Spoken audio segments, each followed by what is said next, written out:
শ্রমজীবী মানুষের ন্যায্য মজুরি এখনও নিশ্চিত হয়নি বলে মন্তব্য করেছেন জাতীয় নাগরিক পার্টি এনসিপি আহ্বায়ক ও বিরোধী দলীয় চিফ হুইপ মোহাম্মদ নাহিদুল ইসলাম। ১ মে আন্তর্জাতিক শ্রমিক দিবস উপলক্ষে দেওয়া এক বিবৃতিতে তিনি এই মন্তব্য করেছেন। বিবৃতিতে দেশ বিদেশে কর্মরত সকল শ্রমজীবী মানুষের প্রতি কৃতজ্ঞতা ও আন্তরিক শুভেচ্ছা জানিয়েছেন তিনি বলেন, 1886 সালের 1 মে শিকাগোর হে মার্কেট স্কোয়ারে দিনে 8 ঘন্টার বেশি শ্রম নয়, এই একটি মানবিক দাবিতে রাস্তায় নেমেছিল আমেরিকার শ্রমিকরা।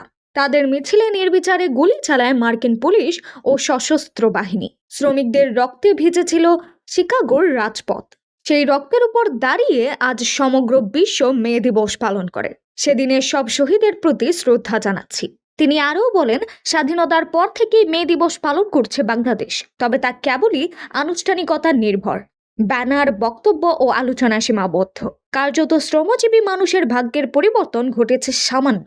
জাতীয় নাগরিক পার্টি এনসিপি আহ্বায়ক বলেন, আওয়ামী ফেসিবাদী আমলে ন্যায্য মজুরির দাবিতে রাস্তায় নামা শ্রমিকদের উপর নেমে এসেছে নজিরবিহীন দমনপীড়ন। শ্রমিক নেতাদের রাতের অন্ধকারে তুলে নেওয়া হয়েছে বহুবার। 13 বছর পরও রানা প্লাজা ট্র্যাজেডির বিচার আমরা পাইনি। জুলাই গণ অভ্যুত্থানেও এই দেশে শ্রমজীবী মানুষ রক্ত দিয়েছে, পরিবর্তনের স্বপ্ন দেখেছে, কিন্তু দুঃখজনকভাবে গণ অভ্যুত্থান পরবর্তী বাংলাদেশেও বৈষম্যের অবসান ঘটেনি। শ্রমজীবী মানুষের ন্যায্য মজুরি এখনো নিশ্চিত হয়নি। নাহিদ ইসলাম বলেন, আন্তর্জাতিক শ্রমিক দিবসে আমাদের প্রত্যয় একটি শ্রমিক বান্ধব বাংলাদেশ গড়ে তোলা, যেখানে শ্রমজীবী মানুষের মর্যাদা, অধিকার ও ন্যায্য প্রাপ্য নিশ্চিত থাকবে। বিএনপি স্বাক্ষর করা জুলাই সনদের বাস্তবায়ন চান তাজুল ইসলাম। যে জুলাই সনদে বিএনপি সই করেছে সেটার বাস্তবায়ন শুরু করা দরকার বলে মন্তব্য করেছেন আন্তর্জাতিক অপরাধ ট্রাইব্যুনালের সাবেক চিফ প্রসিকিউটর তাজুল ইসলাম। আজ বৃহস্পতিবার বিকেলে ঢাকা বিশ্ববিদ্যালয়ের মধুর ক্যান্টিনের সামনে আয়োজিত এক সভায় তিনি কথা বলেন। সভায় তাজুল ইসলাম বলেছেন, আজকে জুলাই বিপ্লবের সুফল ভোগকারীরা যখন বলে রাষ্ট্র আবেগ দিয়ে চলে না, তখন লজ্জায় আমাদের মাথায় হেঁটে যায়। এটা রাষ্ট্রের সঙ্গে, বিপ্লবের সঙ্গে, জন আকাঙ্ক্ষার সঙ্গে সুস্পষ্ট প্রতারণা এবং বিশ্বাসঘাতকতা বলে আমরা মনে করি। জুলাই সনদ বাস্তবায়নের আহ্বান জানিয়ে তিনি বলেন, প্রধানমন্ত্রী স্বয়ং বলেছেন, সরকারি দলের নেতারাও বলেছেন, জুলাই সনদের প্রতিটি ধারা যেগুলো তারা স্বাক্ষর করেছেন প্রতিটি ধারা বাস্তবায়ন করবেন। সেটা অবিলম্বে বাস্তবায়ন শুরু হওয়া দরকার। তা না হলে জনমনে সন্দেহ ও অবিশ্বাস তৈরি হচ্ছে, মানুষ হতাশায় ডুবে যাচ্ছে। এ প্রসঙ্গে বিএনপি সরকারের উদ্দেশ্যে তাজুল ইসলাম বলেন, যেটার ব্যাপারে আমরা প্রত্যেকেই একমত, যেটার ব্যাপারে জাতীয় রায় দিয়েছে, আসুন সেটা বাস্তবায়ন করে জাতিকে সন্দেহ সংশয় থেকে মুক্তি দেই। ঢাকা বিশ্ববিদ্যালয়ে জুলাই গণ অভ্যুত্থান সনদ, গণভোটের রায়, আইনজীবীদের অবদান এবং করণীয় শীর্ষক আলোচনায় সভায় এ কথা বলেন তাজুল ইসলাম। সভাটি বাংলাদেশ ছাত্রপক্ষ নামে একটি সংগঠন আয়োজন করে। তাজুল ইসলাম আরও বলেন, আমরা চাই না এই জুলাই বিপ্লবের মাধ্যমে যে সরকার ক্ষমতায় এসেছে তাদের বিরুদ্ধে আমাদের কোনো কথা বলতে হোক, সেটা সরকারি দল হোক, বিরোধী দল হোক। আমরা তাদের বিরুদ্ধে কথা বলতে হয় এরকম দিন চাই না, কারণ এই সরকারটি একটা রক্তক্ষয়ী অভ্যুত্থানের প্রচেষ্টার মধ্যে দিয়ে কিন্তু এসেছে। তাজুল ইসলাম আরও বলেন, এমন কোনো সরকার বাংলাদেশে না হোক যেটা শুধু ক্ষমতায় অধিষ্ঠিত থাকার অসৎ উদ্দেশ্যে নাগরিকদের বুকে নির্বিচারে গুলি চালিয়ে জুলাইয়ের মতো হত্যাকাণ্ড করবে। তাজুল ইসলাম আরও বলেন, আমরা চাইব বাংলাদেশ সব মানুষের নিপীড়ন এবং ভয়হীন একটি রাষ্ট্র হোক। কোনো রাষ্ট্রীয় সংস্থা নাগরিকদের গুম করে গোপন কারাগারে আর কখনো বন্দী করার দুঃসাহস না দেখাক।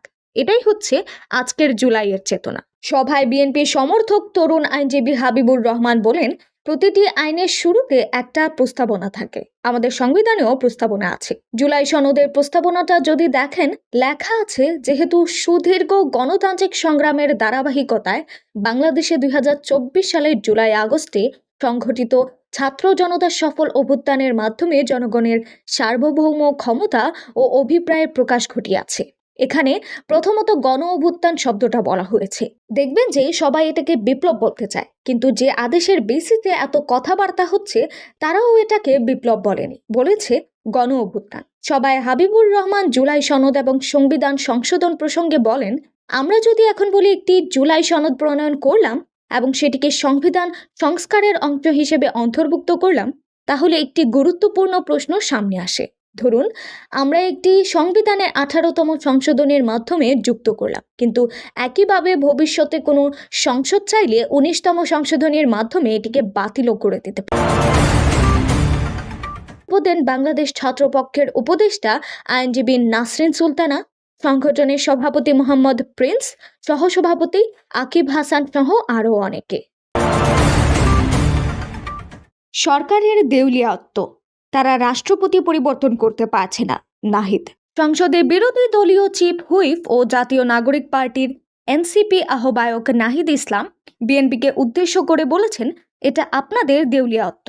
সরকারের দেউলিয়াত্ব যে সরকার এখনো রাষ্ট্রপতি পরিবর্তন করতে পারছে না।